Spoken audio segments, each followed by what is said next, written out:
What's up, guys? Today is Wednesday on SJU, not yesterday. What was I thinking? Welcome to the show, Joe, Dan, Spencer. Oh, wow, that shrank You really went fast. down quick. Wow. Well, dude, I think I'm That the escalated quickly. I think I'm the fattest person to sit in the sinking chair. So for a normal human of regular density, Let's try it takes a certain amount of time for it to get really low. But It's I more like that this. Come on. It's more that since now you've been on television doing comedy, we kind of just wanted to knock you down a peg. It's distractingly low. This is psychological. Okay. Yeah, no, it's purely psychological. We just wanted to remind you that we are the 450th, maybe biggest YouTube channel, and you better remember it. There we go. Better? Much better. I JT has like to it. run out of the booth and adjust the camera.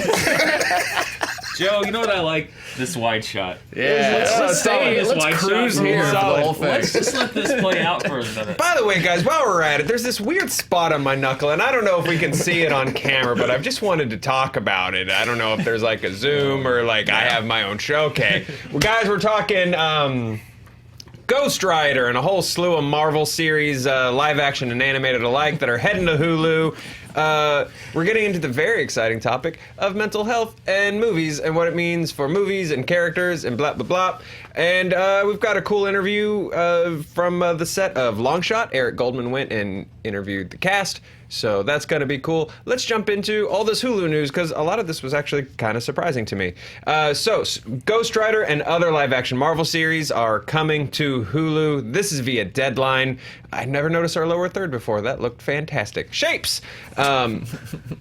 Marvel and Hulu announced today that they are expanding their partnership with two new live-action series that will invoke the spirits of vengeance, Marvel's Ghost Rider and Marvel's Hellstrom.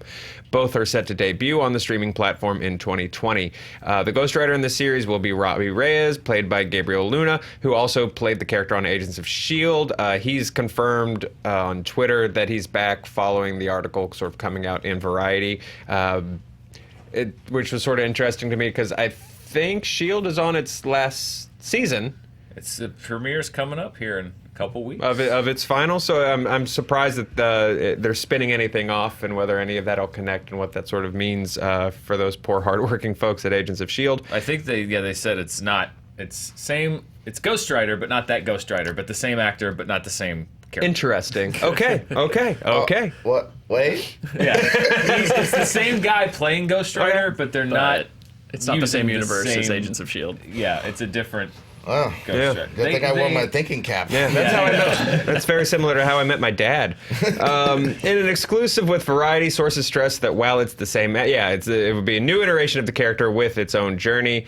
That's interesting. I mean, look, there's a lot of cool stuff to mine from in what came before on Marvel television, so it makes sense to me that you'd pull this and sort of Yeah, move the rest. you can lean on me to talk about Ghost Rider. Ghost Rider is one of those characters where it's like, okay, your edgelord cousin that doesn't come out of the basement loves Ghost Rider, but there's also a lot of cool people that love Ghost Rider. He's just got that aesthetic, that sort of overall Venom aesthetic that gets a certain group of Mountain Dew drinkers real hyped up. Like me, You know man. what I mean? Yeah, and me too. Dude, when Ghost Rider crossed over with the Punisher, I've seen you do the I had a straight altgasm. You know what I mean? It was great. I put both pairs of rollerblades on. Oh, dude, I was extreme. I just started doing grinds. Everywhere I went, I was grinding. My first non-G.I. Joe comics was Eric Larson's Revenge of the Sinister Six. It was a Spider-Man Ghost Rider team-up, and I was like, what is this? Yeah, dude. So Penance Stairs, all that jazz. I do believe. I think it's very odd that they're doing it with the same actor. That they did that weird sort of version of, and not weird, but different from a lot of classic. He's driving a car, for Christ's sake. Yeah, he's got a muscle car. Yeah. So I'm glad that they kind of are bringing that. And plus, He lives his unlife a quarter mile at a time, Ed. his afterlife. Yeah, dude, I think it's pretty cool. I think him as a character, he's very powerful, but he's also relatable in that he's kind of like the hitchhiker from that old HBO series or something. Like, he just wanders into adventures being this fiery demon of vengeance, and he like Kane and Kung Fu's his way across the vengeance trail. And when he's played by Nicolas Cage, peace fire. Yeah. Yeah. Would you rather this series just be Nicolas Cage Ghost Rider the series? No. Yes. Okay. No, I actually Fight, go! I have a lot of catching up on Agents of S.H.I.E.L.D. to do, but I have seen the Ghost Rider arc, and I quite liked the character. I quite liked the performance. So I'm excited to see more of it. I guess this is the continuing divorcing of all new Marvel television from all old Marvel television. Yeah. This is the idea. It's of, weird. like, even First it's bringing divorced from the same- movies, now it's divorced from itself. Well, yeah, it's like Agents of S.H.I.E.L.D., which is even MCU canon. Like, they're even separating from that. Like, no. It's gonna be. There's the story last week about how supposedly now this warning has gone out to Disney and Marvel not to develop anything based on Punisher, Jessica Jones, any of that stuff until the contract runs out in a couple of years. Right. So it's going to be interesting to see what happens. Well, now to I'm all these excited properties. because I'm excited it's not connected because as someone who watched, the first half of the first season of Agents of S.H.I.E.L.D. and said, you know what, this is not for me. I know it got better. I've been told many times. It got better. It's refreshing that I could start fresh with Ghost Rider, and I hear the actor was good from you guys, and the arc was good, and it would be exhausting to be like, oh, well, now I need to watch Agents of S.H.I.E.L.D. to know what's happening in this. No, Ghost Rider is like a classic character with a big history they can mine from. Yep. I want to see. I want him back on a motorcycle. I don't know. That's. Thank you, Ed. And I would rather it be. I'll check this guy out, but I'd rather it be Nick Cage peeing fire on everything because why not? Well, this doesn't preclude because if they keep the same origin as Agents of S.H.I.E.L.D., There's a Riderverse. the Agents of S.H.I.E.L.D. wasn't that he was the Ghost Rider. They actually show that Yeah. he was made Ghost Rider by another, which they Right. don't. I think maybe because of rights issues. It's I don't like know. a- They There didn't can't say be who it was, Mephisto but or- it You're was. telling me there's a chance. Yeah. I'm saying that there's a chance that you could see a Cage pop his head in there, Yep. or a Johnny Blaze in Yeah. general pop his head into the show if they keep the same origin intact. Johnny Blaze, ain't a damn thing changed. Yeah, I hip hop. So I really think that overall, like, I want him to get back to the cycle too. That's a very good point, Spencer. Just wheels of fire, baby. You know what I mean? He's like riding his motorcycle up walls and stuff. And I personally think the Riderverse, don't at me, hot take. I think the Riderverse is as interesting as the Flashverse or anything like that. If there was a Ghost Rider that rode a horse, Yeah, I have a Ghost Rider problem with with a train or something. exactly. I think we really shouldn't let this go because, like, just the word rider implies, like, on a motorcycle. He's if not you're the riding ghost- a motorcycle, yeah. you're riding a motorcycle. If you're riding a car, Yeah, you're it's- in the passenger seat. Right. You're a rider. No, You're a he doesn't passenger. drive this car. He surfs the top of it like Well, Teen then he's Wolf. riding it. That's cool. Yeah. If it's like Mad Max and he's like got chains on top to steer, fine.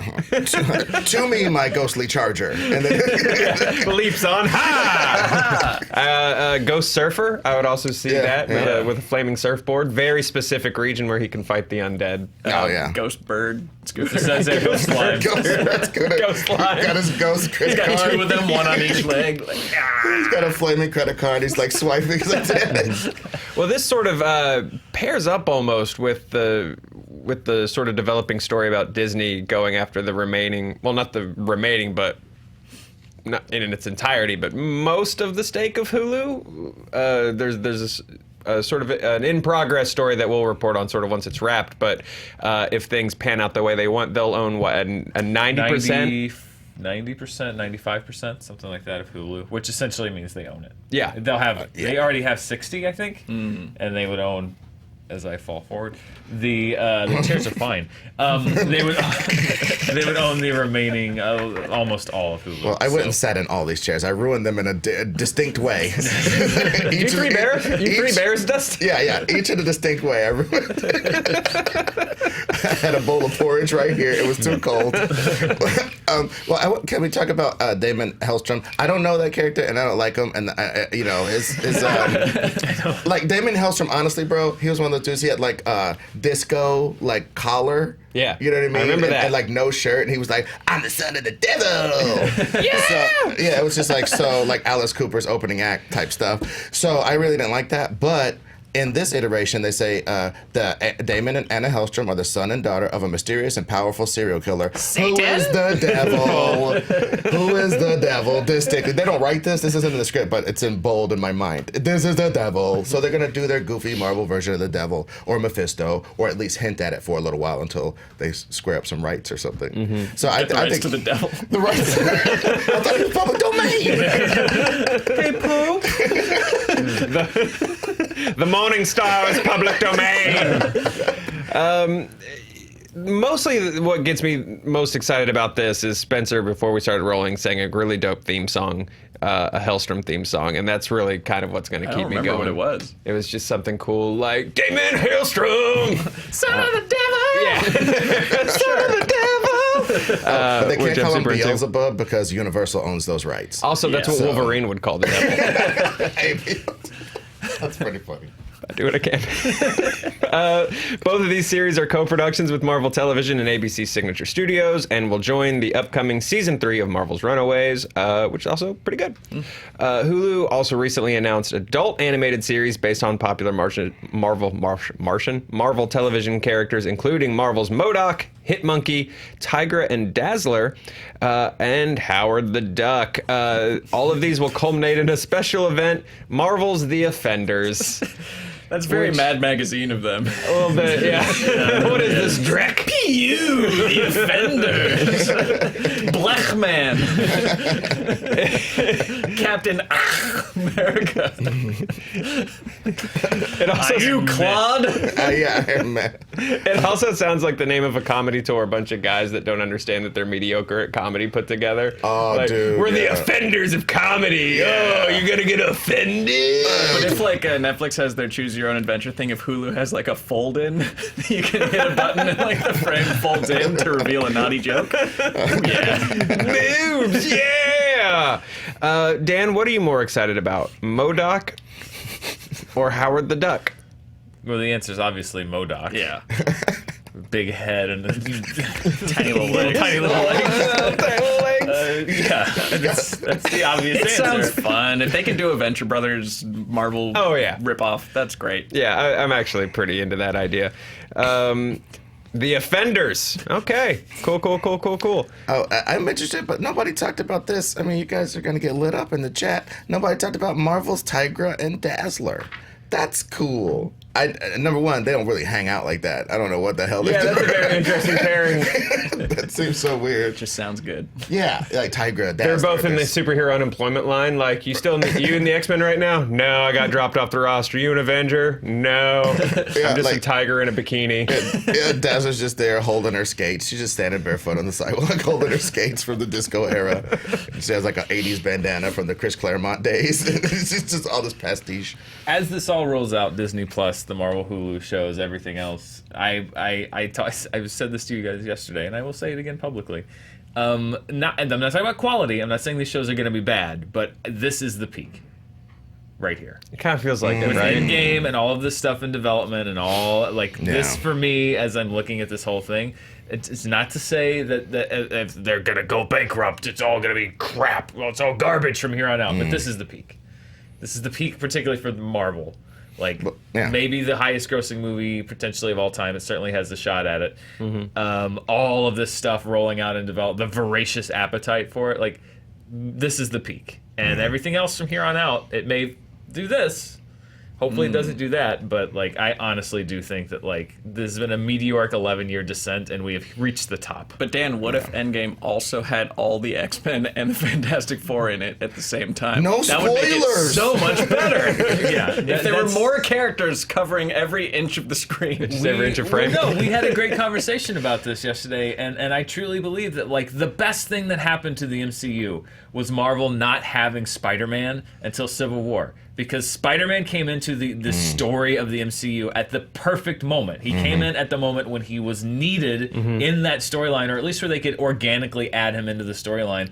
Because you said it, Spencer. If they'd had Spider-Man from the beginning, the MCU would have been Spider-Man, Iron Man, Spider-Man, Spider-Man, Iron Man, the MODOK. Avengers. Yeah, exactly. Yeah. I mean, the thing that I think though is like obviously Disney's making a play to be the kingpin of crime as far as entertainment, and you don't even know you're eating a pierogi.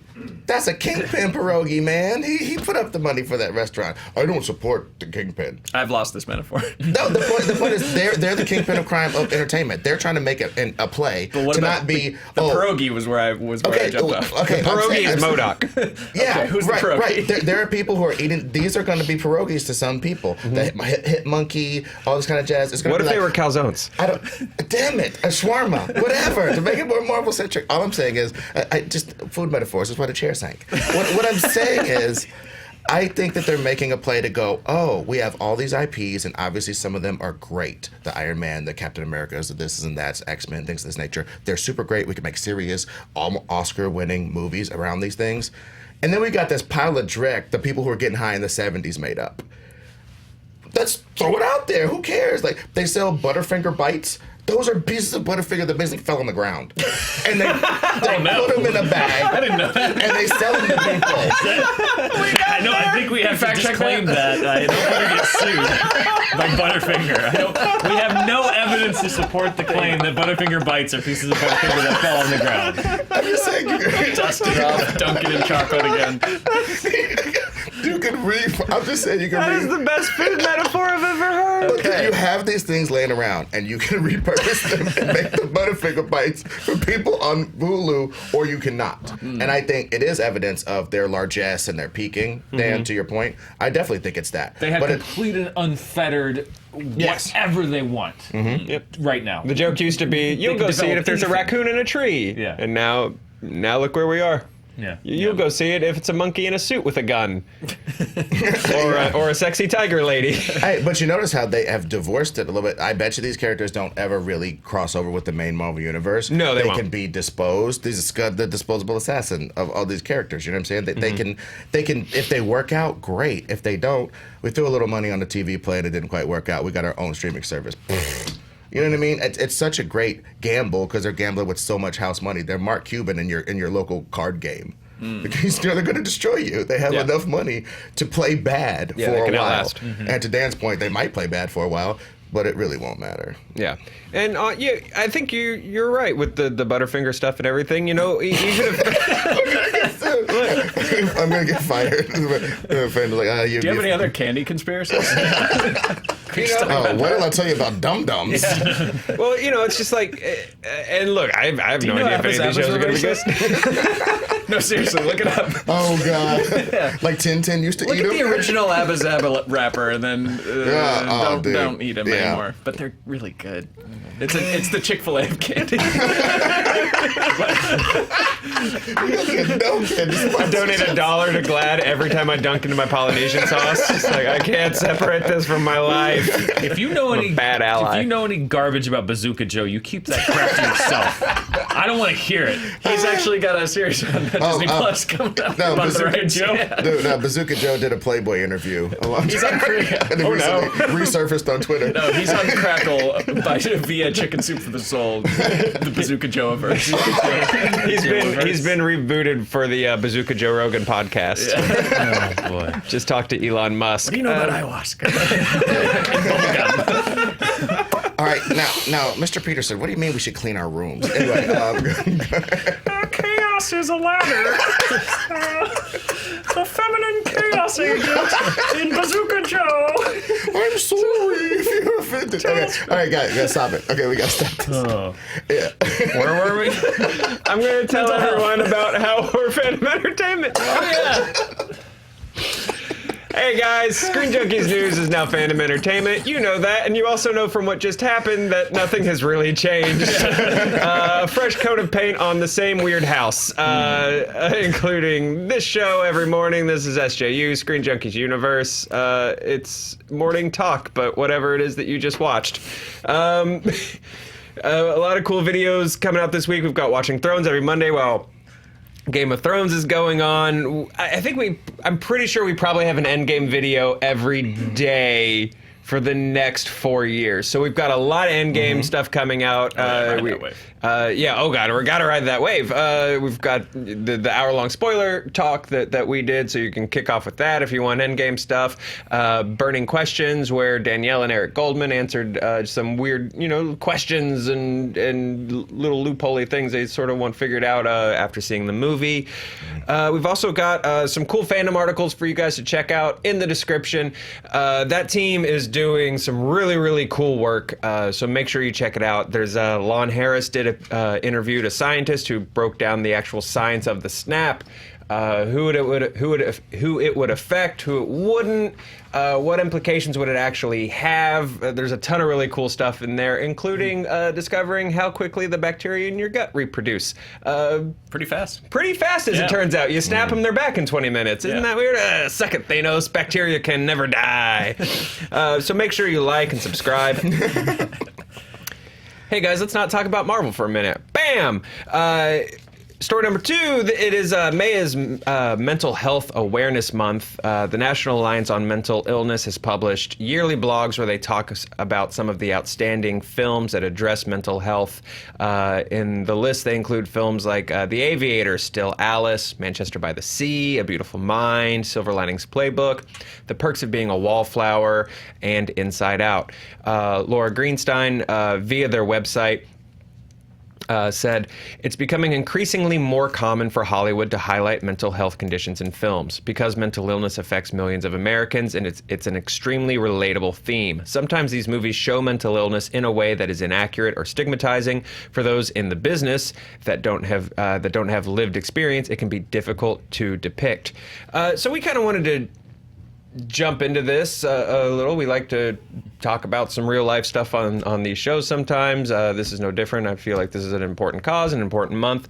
So we just sort of wanted to have like an open conversation about mental health as it connects to movies. What films and characters you think have explored or depicted mental health in interesting ways, characters that have stood out to you guys, arcs that have spoken to you. I'll just open this up. Solid talk, gang. Okay, I'll start. Basically, I liked the depiction of certain aspects of mental health in Hereditary. Yeah, yes. Hereditary. Yeah, that was a very good exploration of that because obviously it's a horror movie, so they're hinting at some of these horror elements perhaps being in someone's mind, and indeed a lot of them are, but no spoilers. But it's just the parts before it gets all crazy are still very, this family is dealing with loss and the weight of loss, and how that affects each and every character and the ways that they compartmentalize their damage.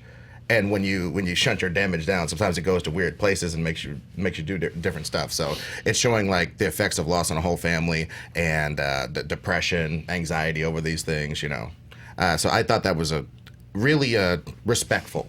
Especially, it wasn't as Dan knows, that was not a schlock horror movie. They were respectful on every level in that movie, including the depiction of mental illness. Yeah, Hereditary was something I wrote down too because it's about the people. It is a horror movie, and there are elements that venture into the supernatural, but it is so much of it also. One of the reasons it was my favorite movie last year was that so much of it also delves into how people are stigmatized by mental illness, how they're looked at when they're suspected of having potentially mental illness, what repression can do to your relationships between family members, how people can exploit mental illness for their own gain, how that they can use weakness or perceived weakness on their part against people who are legitimately suffering. I mean, that movie is so deep in so many different ways and on so many issues. And Toni Collette there's a support group scene where she talks about this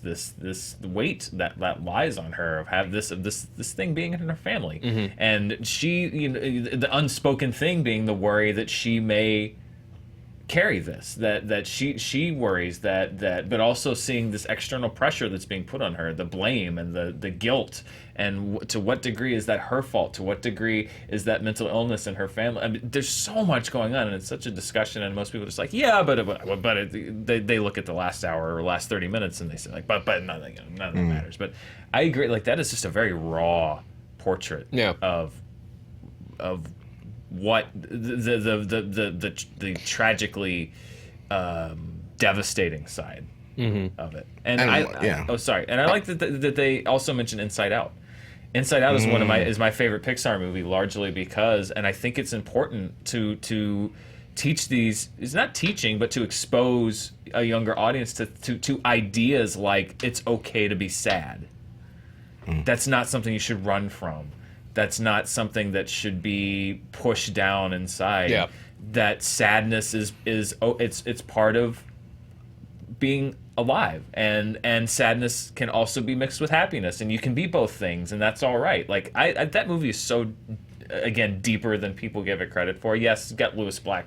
There's but I think that's such a healthy thing to start to even expose kids to at a young age, because I grew up, I agree, 30 years ago, 20, when the idea of boys being sad, like, well, you don't, that's just not something. Like, sadness is weakness, it's the complete opposite. Sadness is part of life, and the sooner that you teach kids that that's okay, then that's better. They grow up to be emotionally healthier, which is what you want. Yeah. Yeah, I think film has a tough time depicting mental illness because it is a visual medium, and so much of it is internal. It's like this felt, subjective, well, not subjective to the person who's feeling it, but it's hard to get into someone else's skin to feel what they're really feeling.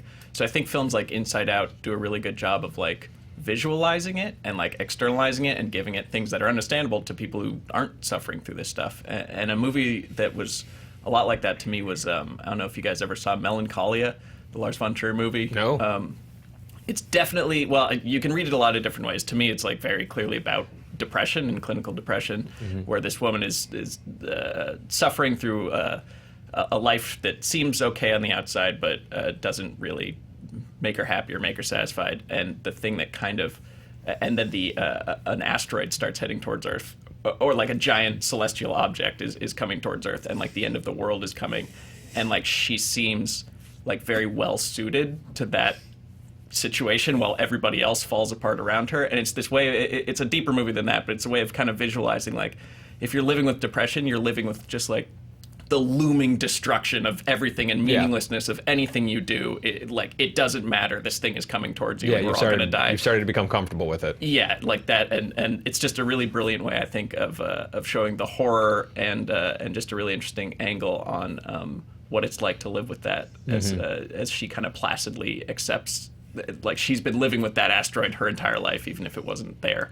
while everyone else like tries to be like, well, we can stop it, or we can, if we're friends, if we make connections and family, like, it'll be okay, but it's not. Yeah. So yeah, it's a tricky thing for film to get at, and I think they get it wrong more often than they get it right. But yeah, I think going off what you're saying, it is tough to sort of visualize this stuff, and I think that's why horror, because we have had a few sort of big horror films sort of exploring ideas like that, is able to do it well, because you're able to give the world sort of an external, like, monster or oppressive force to sort of describe that metaphor. Babadook. Yeah, Babadook did the same thing. Oh, in the same way that zombie Impressions. movies are able to use zombies to talk about, class. Consumerism. And consumerism and Yeah. stuff like that.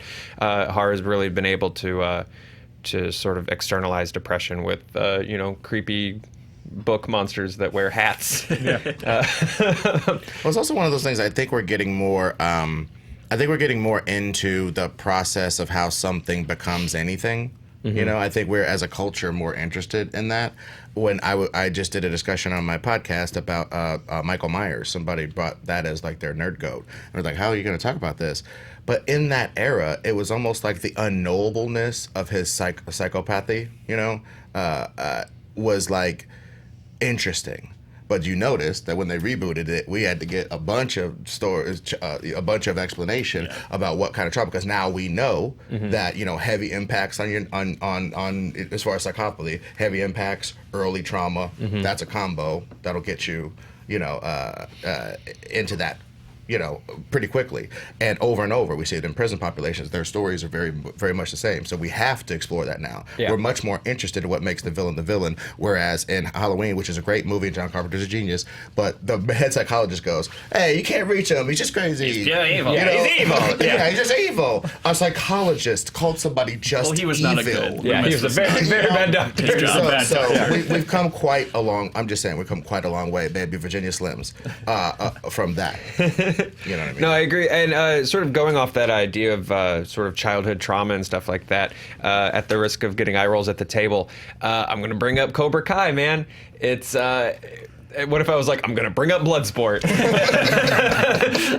You When I guys was don't in get the it, the Kumite. Cobra Kai is... is just so fantastic at really exploring the idea of the traumas that shape you when you're younger, and the baggage that sort of carries mentally into your adulthood, and how that stuff never really leaves. Again, what should have been a hokey reboot about a fun karate movie is actually got a lot of layers dealing with that stuff, and sort of, especially in terms of the idea of like what makes a villain. Sort of seeing this arc of Johnny Lawrence as the bullied high school kid, and sort of exploring why he was that way, because he did not have an Inside Out type movie when he was 8 to be like, it's okay to be sad and angry. That doesn't make you weak. Those are tools for you to be a more well-rounded person. And how that just chases you, no matter what you try to do, no matter how you try to course correct your life, that stuff is just always kind of a Yoda on your back. Yeah. And we're all made up of all these experiences, and trying to take your experiences into account when you're dealing with behavior is almost like a new thing. It was such a joke. Remember, we went from it being a joke to a real show. When Neil Patrick Harris would say, "Oh, I think Zabka was the hero of Karate Kid," everybody laughs because nobody identifies with Goliath. I said it last night. Somebody was saying some stuff about LeBron James or something. I said, I don't make excuses for Goliath. You know what I mean? Just to stop all that. And that's like real though. We think of these things as these weird impossible monoliths. Michael Myers, Flash Thompson. What's happening at Flash Thompson's house? Especially the new Flash Thompson. His dad is like, dude, you gotta be a doctor. You gotta be a lawyer. You gotta be something big. And he's just like, I just want to ride cars and be cool. You know what I mean? It's like, that's why he's such a dick. You know what I mean? Yeah. So I love the fact that we're getting into why people are how they are, what's the origin of this behavior, and maybe trying to understand people more than saying that everybody bad or everybody that disagrees with us is some unknowable thing. I think that's a real problem in our discourse in reality right now, in politics especially. Everybody that doesn't agree with you is an unknowable monster. And I make fun of the Mountain Dewers, but I'm about to go drink a Surge. You know what I mean? Like, it's all love. It's all love. It's all high fructose love. It's all taurine. Dude, I got Ecto Cooler in the car, dude. It's Katana. So yeah, that's all I had to say about that. Just please, we should be more respectful of where everybody's coming from, because everybody is coming from somewhere. Well, another interesting one to sort of bounce off that Marvel mentioned with Flash Thompson. I apologize. I know at the top of this I said we're not going to talk about Marvel anymore for the rest of the show. That's my bad. No. Because Hulk's one for me, and you can sort of the first Avengers movie I think really hits it, where he looks to Steve Rogers and he says, "That's my secret cap. I'm always angry." That hit me so hard watching that movie, which was so bizarre to just be like, look at all this fun, look at all this fun, look at all the, oh god, like, just having like a weird gut punch that spoke to me that hard, just like in the middle of nowhere, right before they start punching aliens. And you can see that arc continue, and I wish they had continued to at least directly acknowledge it a little bit, because even in, hey JTE, throw up the spoiler alert. Oh, do we have our... Shapes! We're doing Endgame spoilers for the next 20 seconds. 20 seconds, yeah. Because even in Endgame, he's sort of merged into that Inside Out toolkit almost, where he's like, these aren't polar opposites. You're going to be angry, you're going to be calm, and they're going to mix. They're going to be like weird little koi fish swimming in a circle, and he's become like the most balanced possible version of all like the crap that he's got buried down deep. And the movie has a million other things to do, so they don't really have time to have to hit the brakes for a second, so Hulk can be like, hey, here's how my psychological growth has been going, guys. Thanks for asking. But I really appreciate Bruce Banner's arc. And just in the comic book depiction of it, his no more spoilers. No more spoilers. No more spoilers. I'm not saying It's any over. spoilers. No more spoilers. Basically, the stuff about in the comic books, his trauma from his dad basically like murdering his mom in front of him, you know what I mean, is a big deal to him. And he compartmentalizes that. I wish I could do something. I wish I was strong enough to do something. And that power fantasy goes in his head. All the gamma radiation makes this person that could have defended his mother. Because there are other Hulks too. There's the Guilt Hulk, which is like this big, weird xenomorph-looking thing that's purely built of guilt. And he's guilt. So yeah, and that's our way of trying to be fanciful about it, you know. But I think it's heartening that we're even trying with these genres to touch on these things. Tony Stark's entire arc throughout the last 11 years largely is built on, particularly post-Avengers. The first film was largely built on post-traumatic stress disorder, survivor's guilt, or just guilt in general, a fear of being inadequate, a fear of being unable to prevent something. Like, these are real life, not to the degree that, like, I'm worried that I can't stop a portal in the sky from opening again, but like that is on a more realistic scale, things that everybody suffers from, a fear that I can't prevent something bad from happening to someone that I love. That's extremely relatable, and what I think what breaking it down even further. I'm not enough. I'm not enough. I'm not enough. I'm not enough. adequate enough. Like, it's what I like about these movies, and why I think Endgame has resonated with so many people, is it takes these themes that have been planted with all of these characters that you love over the last 11 years and pays them off in ways that are very emotionally resonant, because whether you realize it or not, you can relate on some level to what so many of these people are feeling in these movies if they're done well. If they're not done well, then I don't have any relation to Ben Affleck's Daredevil. I cannot relate to him on any emotional level. But I can relate to several of the new MCU characters, because, as you said with the Hulk, they put, when they're done right, they put these very relatable, emotional things into them, and then spin them out into huge world conflicts. Any other films or characters that stand out to you guys, or any other ones that, or even suggestions of movies people should watch, whether or not it depicts mental illness, even stuff when you're just like feeling low, like what's a good, you're feeling low, a good mental health movie. Yeah, what are your mental health movies? Mine was Transformers movie for a long time. I when I'd feel miserable, I just like put that in. It's just sort of familiar and warm, and I know every line of it.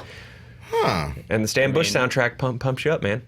I think the entire genre of comedy, it's like, isn't that what it's there for? Is to cheer you up?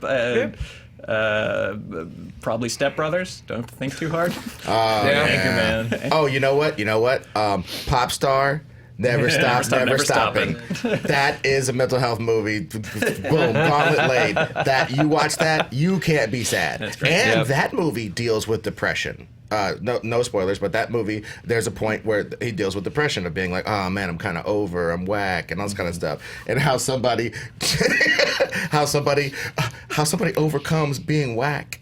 You got that. It's a really, you know, he gets depressed over his lack of stardom, and he learns to value other things, and it's just a comedy touch on it. But even in that, we're getting more cognizant of stuff. But yeah, I love it because it makes me feel good. That whole movie makes me feel really good. Right on. I think those are some solid I am down suggestions. Let us know in the comments movies you guys like to watch when you just, I don't know, need an anchor, need something, you know, those comfort blanket sort of movies. Let us know what they are. Characters, storylines, anything that has spoken to you on that kind of level. Let us know in the comments. Again, part of the reason that these movies stand out is because movies are communal. These are like shared experiences, and I think the more that people destigmatize and talk about this stuff and share these experiences and share these thoughts, the better off genuinely we'll all be. So hit each other up in the comments with kind words and not fists and barbs, please. We've got an interview from the set of Long Shot. Eric Goldman, our managing editor, sat down with O'Shea Jackson Jr. and June Diane Raphael. They are in the upcoming Seth Rogen and Charlize Theron comedy Long Shot. It comes out May 3rd, 2019. Make sure you go see it. But first, check out this junket, and we'll see you guys tomorrow. Bye. Charlotte Field, the most powerful woman on earth, flirted with you tonight. She actually seems to like me. She's amused by you like you would be a small puppy. Hey guys, I'm here with O'Shea Jackson Jr., June Diane Raphael from the new movie Long Shot. Welcome, guys. Thank you. Thank you. This movie is really interesting to me because, you know, you could say, oh, it's a romantic comedy, but there's actually a lot of other things going on in this movie. They've got political aspect, lots of interesting things about gender. I love that I get to be a part of a movie that, you know, we got a strong female character in Charlotte Field, you know. Yeah. She's planning to be the most powerful woman in the world. You've been a great secretary. Of state. Which state again? All of them? certainly after the 2016 election, there's a lot in the movie that kind of speaks to that, and I think for so many women is going to really resonate. Your characters, obviously the core premise, we've got Charlize Theron's character, Secretary of State. She's running for president, and then into her life, or comes back into her life, as Seth Rogen's character. What is the relationship exactly? I used to babysit for him. You babysat for him? Wow, time has not been kind. Your two characters have very different reactions to the potential romance we have at the center of this film. Me and June work as the yin and yang. That's correct. I'm all like, Fred, you have to do this, you have to make this happen. Yeah. And she's like, Charlotte. I will kill you. I will kill you. You've got this funny, unlikely romance with Charlize and Seth, but they're also interesting because they're such strong presence on screen that are very different. So what was it like to work with them? Because I feel like they have such different energy, which is the appeal of the film. I think what people don't know about Seth is he's the hardest working person in the room, truly. Is making his own stuff super hilarious and genius, and then everybody else's as well, and just is the type of performer that wants everyone to succeed. And that's awesome to be around. And then on lunch, he's writing another movie. You're a great writer, but sometimes you're a little too much. I don't think I am too much. I actually think I'm the perfect right portion. Charlize's. I mean, there's no words. She's royalty. She can do anything. She can do anything. So when you're in a scene with her, I only had one, but I remember it. Yeah. Forget it. Is the Secretary of State looking at us? I kind of know her. It's like kind of knowing a mermaid. Do you tell people? We're both hilarious in the movie. We're so funny. It's crazy. She bought me this. It's a traditional Swedish suit. I don't see another Swede dressed like this. Calm the Smurf down. Bring a suit next time. Shay and I are not really on screen together, and I think it's because they thought just that something would implode in the camera. It's too much. You can't get them together. Honestly, it's too much. So that was a choice. How much do you improv in a film like this? Because you have a story, especially on this movie where there are sort of important beats you have to hit, both for the love story, but also everything going on that we were talking about with politics and gender. But are there parts where you're just like, okay, I got to go on a little riff here? Yeah, of course, but I think that's the type of set and environment that they set up, which is, that's the way that Seth, I think, works on all of his movies, which is this: you start off with a funny script, and then you hire people who know how to improvise and know how to find something that's not on the page. Honestly, guys don't really want to date women who are more powerful than them. It's a Dick Shriveler. Dick Shriveler is my favorite Batman villain, though. I think it would be crazy to bring on comedians or people who work in comedy and then not let them Don't have. improvise. Yeah, that's just would be strange. Stick to the lines, please. Please. Clearly, there are great comedies that are not rated R, but is it just that extra freedom when you know that we can kind of say what we want? I love using the F word. I use the F word a lot. It's just I love the freedom to be able to take it there if I got to, and most of my conversations with my friends are rated R. Sure. Hey, I've hooked up with my fair share of world leaders, too. I 69 Fidel Castro once. You thought his beard was big. The movie has a lot of sort of fun tangents and music drops of 90s music. Crack it down! Did Boyz II Men just call me a cracker? The soundtrack for this film is pretty poppin'. Yep. I'm really into it. I am too, and I think Jonathan Levine has great taste in music. Jonathan's the man. He's just so amazing, and the movie also looks so good. And I think comedies can play flat, and so sometimes there's just no cinematic quality, and you're like, oh yeah, I should watch this on Netflix. But truly, and that's appropriate. But this movie is beautiful. Yeah. It's so beautiful to watch, and I think that's because of Jonathan. I And don't like calling it a movie because a movie is popcorn. You can choose when you want to go to the bathroom and all do these you things you can call text. It's a film. Cinema. Oh, excuse-moi. Film. We have a smart film. So I really I don't think I've ever been in a film. Oh yeah, they're real different. Yeah, it's a totally different experience. It's next level. Yeah, craft services on film. Film? Much better. Everyone check out Long Shot opens on May 3rd. Thanks so much for joining us today. Thank you so much. Thank you. May the Lord of Light watch over you, for the night is dark and full of terrors. Excellent. Thank you.